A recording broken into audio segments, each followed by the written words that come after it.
Most financial experts will tell you that if you just stop buying your daily latte, you will eventually become a millionaire. However, the largest expense most people have actually sits in plain sight, and it is not a coffee habit. In this video, we are going to discuss exactly what that expense is and how you can save thousands of pounds per year by understanding its components. While most households focus on housing, utilities, or food, the number one wealth killer is actually the cost that varies the most from person to person: transportation. The reason cars are such a massive drain on wealth is that our society attributes success to having a nice ride. Many people buy a much more expensive car than they can actually afford, simply because of status. In late 2022, a staggering 15.7% of people financing a new car committed to a monthly payment of more than $1,000, which is the highest it has ever been. According to AAA, the average cost of ownership to operate and own a car in 2022 was $10,728 per year. To put that into perspective, let's look at a 2018 Honda Civic, a very economical car. Even with a sensible 5-year-old vehicle, the true cost to own it over 5 years is roughly $43,993, or nearly $8,800 a year. If the average American is roughly $54,000, this reasonable car is eating up 16% of your gross. It is incredibly difficult to build wealth and compound your savings when you are continually living outside of your means through car ownership. The biggest factor here is depreciation. Roughly 99% of cars will lose value as wear and tear and time go on.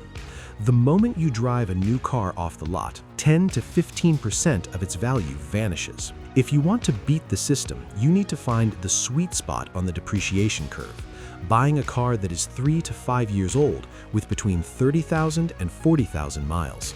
This is when the heaviest depreciation has already occurred, but the car is still new enough to avoid constant maintenance issues. Beyond the purchase price, you have hidden costs like taxes and financing. If you have a multi-car household, simply reducing the number of cars you own is an easy way to registration fees and taxes. When it comes to financing, interest rates are currently high, often between 6% and 6.5%, even for those with good credit.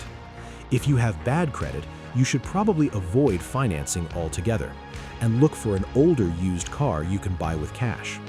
Then there is fuel, which often adds another $2,400 a year to your expenses, assuming you drive 15,000 miles.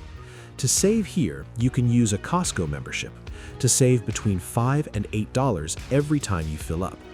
For insurance, which costs roughly $115 a month for that Civic, you should mark a specific date on your calendar every single year. On that day, call your provider and other companies like State Farm or Geico to see if they can undercut your current rate. This retention hack also works for your internet and mobile phone bills. Calling once a year to ask for the introductory rate can save you hundreds. Maintenance and repairs are the final hurdle. If you learn to perform basic tasks, like an oil change, by watching a 20-minute YouTube tutorial, you could save roughly $100 to $150 on every time. Over a lifetime of driving, about 200 oil changes. That's $20,000 in savings from one video. Also, do not let the check engine light panic you. You can go to a like AutoZone for a free diagnostic, or buy an OBD2 scanner online. Often, the problem is as benign as a loose gas cap, and knowing that can save you a wasted, expensive trip to the dealership. The ultimate solution, however, is to consider the opportunity cost. If you took that $10,728 annual car cost and invested it in the stock market instead, the results are massive.